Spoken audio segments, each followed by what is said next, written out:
Okay, so magandang araw sa inyo at welcome po sa ating YouTube channel na ito. So, meron lang huta. Ito yung pangako natin sa inyo na patungkol nga ho dito sa iba-vlog natin doon sa nung na-vlog natin yung tungkol nga ho dito sa step up transformer. Ngayon, katulad ng naipangako natin sa inyo, ay iba-vlog naman natin itong sound system natin. So, pagpasensya at kasi itong ginagamit ko ay ito yung sa tone control na siya yung magsisilbing maximizer. So, bago po tayo magsimula ay huwag kalimutang subscribe ang ating YouTube channel. So mag-start na tayo para ho doon sa ating vlog. So ang uunahin natin ay itong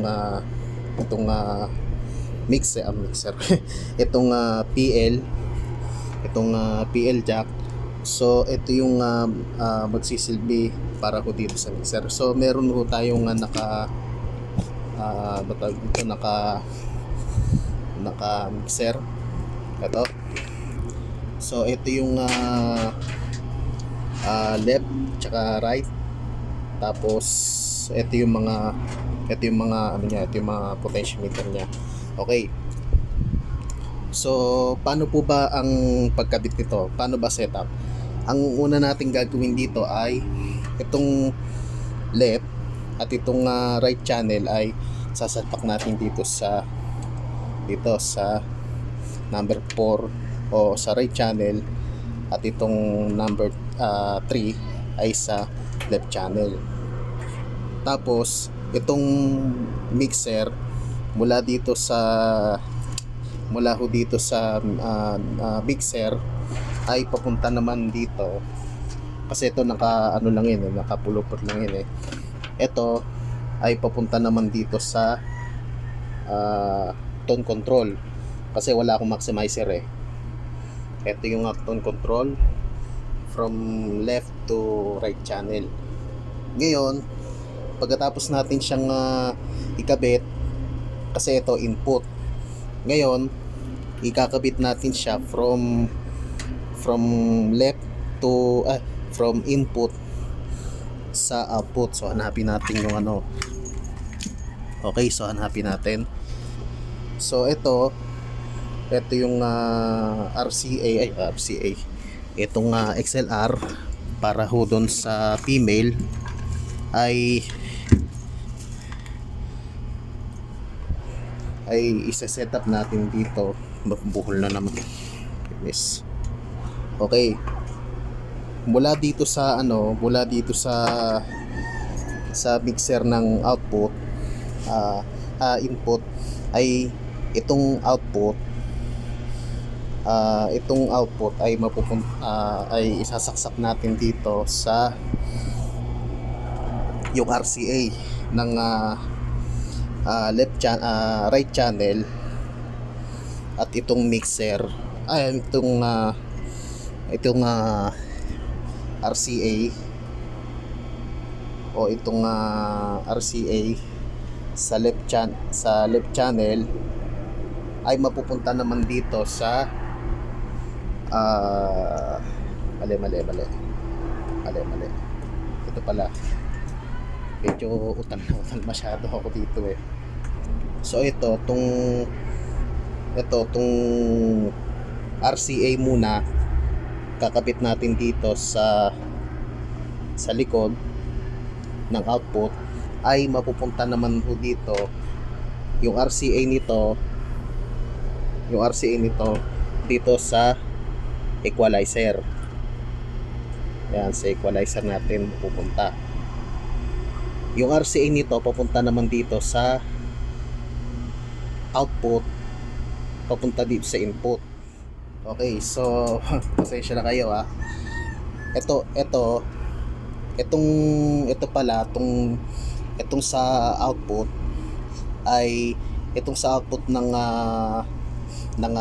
audio ng tone control ay papunta na din dito sa sa equalizer kasi ito ay papasok dito, tapos itong isa, itong RCA na to ay papunta natin dito sa XLR ng equalizer. Yan. So kahit ito XLR ng RCA pala. So pasensya na kayo, medyo pautal-utal ako pautal-utal kasi ako magsalita. Okay, so mula dito sa equalizer papunta naman dito sa isa pang equalizer dito. Tignan nyo maigi ha. Yan. So nakakapit na siya. Tapos same din naman dito sa dito dito. Yan, sa input. Yan. So nakakabit na siya. Ngayon, ito namang crossover, kasi total hindi naman kasi ito natatanggal Itong XLR na male o female, ito yung output niya, ito yung RCA niya ay ikakabit natin dito. Yan, kakabit natin siya dito. Yan. So magkarugtog po yan from output papasok dito sa input. Okay, so ito yung ganun din dito, ikakabit natin yung output papunta dito sa yung output ng equalizer. Ito yung output ng equalizer ito output papunta dito sa input ng crossover. Input ng crossover. So ngayon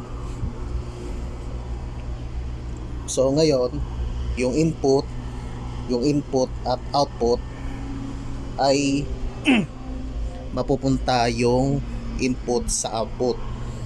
Bale itong unahin natin yung low frequency ng crossover. So ikakabit natin yung low frequency ng passive crossover dito sa 502H ng input A.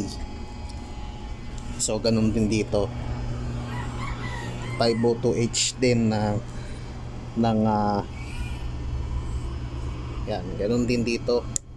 So ganun din dito, 502H ng right channel. Tapos itong low mid ng left channel sa crossover ay ikakabit natin dito sa passive sa output o sa input ng 502C. So sa mga hindi po kasi nakakaalam kung ano yung basic, kung ano yung mga ikakabit dito, pwede na kasi yan kasi tapos tayo sa oras Ito, itong mixer, yung jack nito ay papunta dito sa input ng ating tone control. So wala pa kasi ako maximizer Tapos itong jack na input ay itong output ng jack ay nakakonekta dito sa input ng equalizer. Tapos itong output ng equalizer ay nakakabit ito sa input ng isa pang equalizer. So parehas din yan. Tapos yung output ng equalizer ay nakakabit dito sa input ng crossover. Ngayon, yung output ng bawat isa, itong low ay nakakabit dito sa 502H, tapos ito nakakabit dito sa 502C.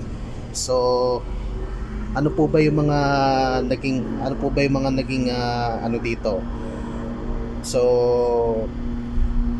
So ano po ba yung mga naging processing dito? So syempre yung speaker na pagkakapitan natin na na na speaker A sa right channel at sa speaker B sa left channel. Tapos dito sa 502C right channel speaker A, right speaker B sa left channel. So wag na kayo magkakabit dito kasi ang gawin niyo na lang dito mga boss, ihiwalay niyo pa ganyan. Wag na kayo magkakabit dito sa left channel at sa right channel. Wag na yan. Ang tamang gawin na lang dito is from left channel, ikakabit nyo na lang dito sa speaker B at sa speaker A sa right channel. Ganon din dito. Ngayon, yung pagkaka-setup kasi dito mga boss ay medyo medyo paproseso po ito. So kung susumahin natin dito mga boss, itong mixer, kasi may isa pa akong mixer dito itong mixer, from mixer papunta dito, i-adjust dito yung tone control na ito yung magsisilbing maximizer nya. Tapos mula dito sa tone control ay papunta dito sa equalizer. Mula dito sa equalizer papunta dito sa crossover. Tapos yung output nito crossover ay papunta dito sa bawat channel ng 502C at 502H. So yung sa surround kasi mga boss ay sa sounds kasi mga boss ay dapat ang speaker mo dapat hiwalay.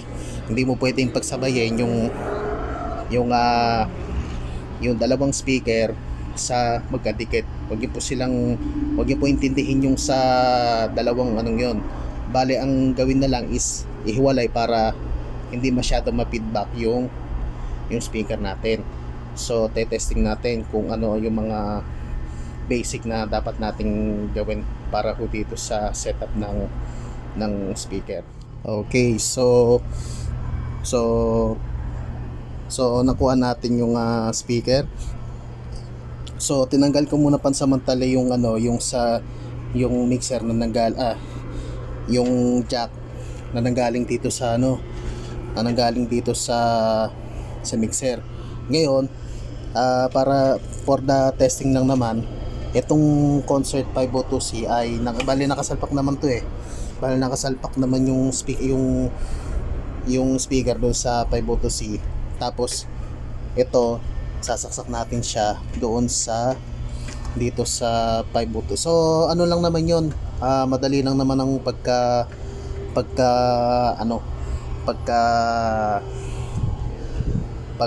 install kung paano so hindi ko muna pinagana yung crossover ito tsaka to. Bale hindi ko muna pinagana kasi wala pa tayong slot sa So okay na yun, mga buo pa naman yan. So buksan natin. Ay, patay. Okay. Okay, so nakapatay pala yun. Okay. So saksak lang muna natin. Yan. Okay. So bukas. Okay, so kunin natin yung mic. So kunin lang natin dito yung mic sa loob para matesting natin kung ma-feedback ba siya, kung ano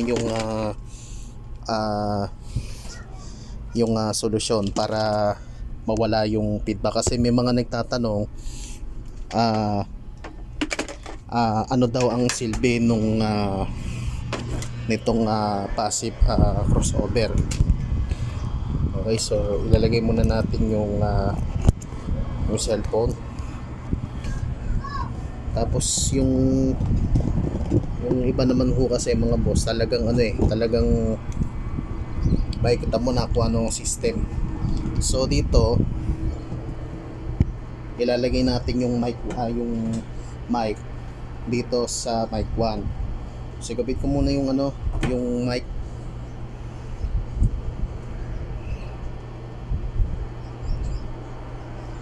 Kabit ko muna yung mic. Tapos ilagay natin yung ito. Syempre alam niyo na to eh. Ito, ilagay natin yung mic sa mixer. So ito, naka ano naman to, naka full volume lang naman to. Ay, naka ano lang naman siya. Okay. So sa mga nag-aano kung bakit ko pinili tong mic ay itong mixer ay ano ba ang silbi nito? Unang-una, yung mic ay yung mixer ay siya yung nagpapaganda ng frequency para mabawasan yung feedback. So ngayon, kaya ako bumili ng mixer kasi may isa pa akong mixer dyan na nandiyan sa likod. Kailangan may testing natin kung ano ba talaga ang magagawa nitong mic. So buksan natin. Wala. Okay. Wala. Hello. Wala. Wala yata. Hello. Wala. Hello. Okay, so okay lang yan kasi ano lang naman yan eh. Ba tawag dito? Wala yata. Ay, mali pala. Ay, sorry. 3 left at right channel pala to. Sorry. Ito. Okay. So ito pala, left channel at right channel mula mixer papunta pala sa maximizer na isa do sa yung may tone control. Okay, so i-testing natin yung mixer. Hello. So igitna natin siya. Gitna. Yan. So tingnan natin yung ano yung pinagkakaiba dito sa feedback. So dapat paalisin natin yung feedback. Yan. So tingnan natin kung magpi-feedback pa siya. Feedback. Nandiyan pa ba ang feedback?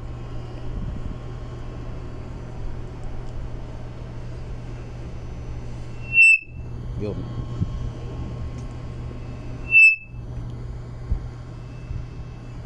Okay, so malakas yung feedback niya. Masakit sa tenga. So malakas yung feedback. Pero yung gain nito ay nasa ano ba tawag dito? Alas 2. So malakas po yung kanyang feedback. Ngayon, yung low naman ay medyo malakas lang. So tingnan natin. Hello. Tingnan natin kung may feedback .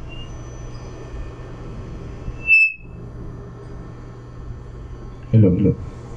Yun. Tingnan natin kung may feedback kasi tayo mag-a-adjust tayo ng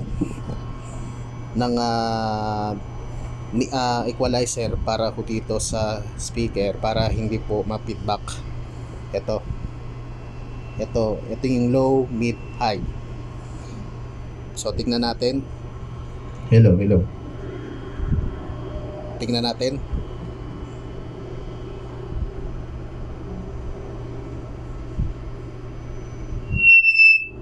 Yun.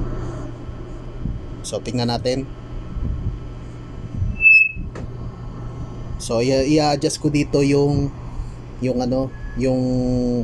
high, tapos itong gain, mid, tapos lalakihan natin yung low. So lalakasan natin siya. Hello. Yan. Yun. So medyo ang pagka dito sa feedback, yung ang iintindihin na lang natin dito is yung mid tsaka high. Itong mid tsaka high na to ay ito yung iintindihin natin, mid, high, tapos tatasan lang natin ng konti yung low. So gain, ibababa natin yung sa low, sa high, mid, tsaka low, medyo mataas lang konti. Tapos itong volume gain, tapos dito sa main volume ng mixer. Okay, so testing na natin. Hello.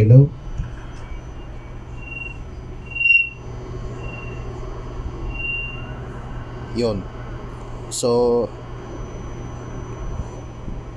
napakaganda nung performance ng mixer kesa dito sa walang mixer. Kasi kung igaganyan nyo lang yung mic sa speaker, magpi-feedback talaga yung mic nyo. Kasi nga, hindi kasi maganda ang performance ng mic kung ang speaker nyo nakaganyan yung mic sa speaker. Ngayon, yung sa speaker naman ay maganda yung performance niya. Tingnan nyo may gaya. Hello.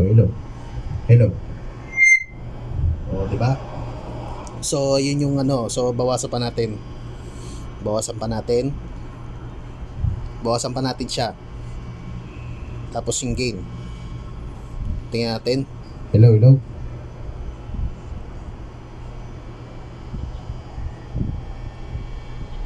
Okay, so tingnan natin kung may pagbabago ba. Yo.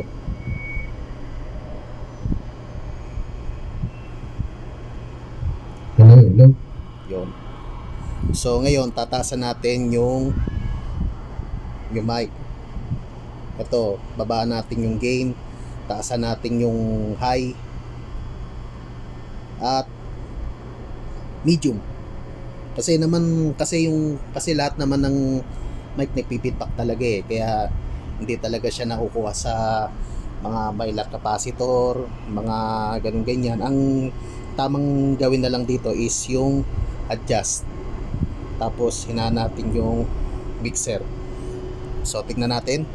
Hello.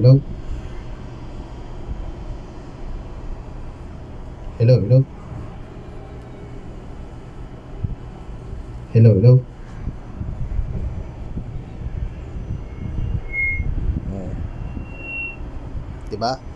So ngayon, paano kung mataas ang frequency sa low, medium, high?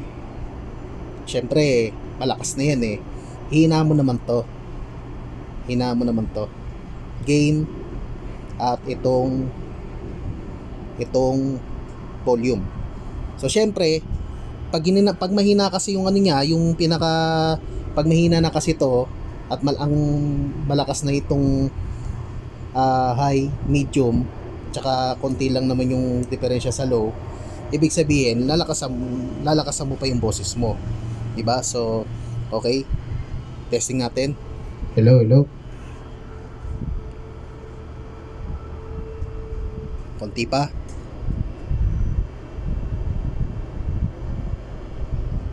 Hello. Yo. So, di ba? Kaya nagpi-feedback yan kasi gawa ng kulob nasa indoor. Kaya ganun talaga ang bitaw ng sa speaker at tsaka dun sa tweeter. So, ulitin natin. Hello. So, ang ganda oh. Maganda yung bitaw nung sa So, ayan. So, napakaganda ng maganda yung ito. Basta ang tanging paraan lang talaga dito is mahina talaga yung gain at volume. Ayan. So, tignan natin. Syempre nga pala yung effects nga pala kailangan meron. Okay? Ayan. Hello. Medyo kasi pangit ang effects dito eh. Kailangan talaga reverb. Okay, so ayan. Hello.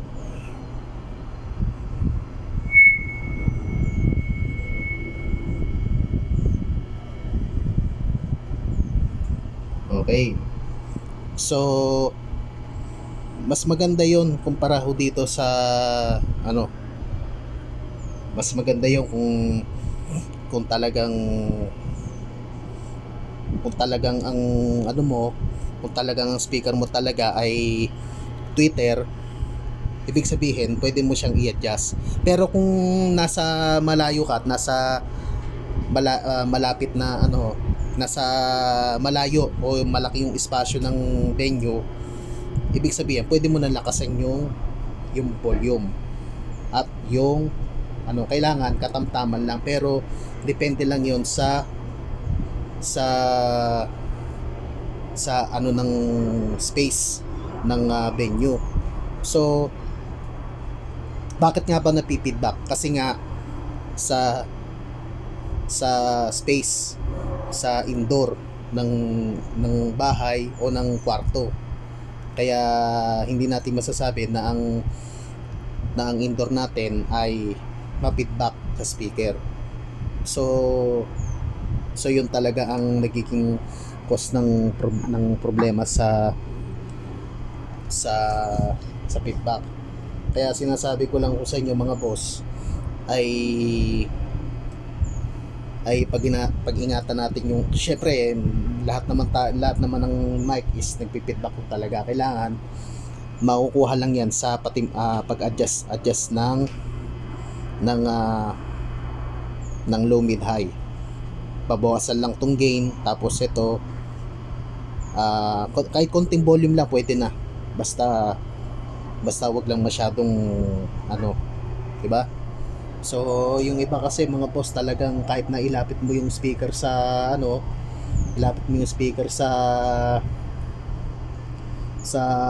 mic, o yung mic ilalapit sa speaker, may mga processor naman talaga yan kaya hindi talaga makukuha sa feedback, sa anti-feedback. Kaya ito, tapos yung isang mixer ay nai-order ko siya sa online sa Lazada. Tapos itong mixer na to, itong isa, bigay naman to ng kaibigan ko na galing pa sa kabilang ibayo. Okay? So yun lang, at wag ka yung video patungkol nga ho dito sa yung video na yung tutorial na ginawa ho, na tinuro ko sa inyo kanina, ay huwag kalimutan. So yun lang, at maraming salamat sa inyo lahat, at sana ay meron kayong mga natutunan dito sa ating YouTube channel. So by the next vlog, we'll see you on the next vlog.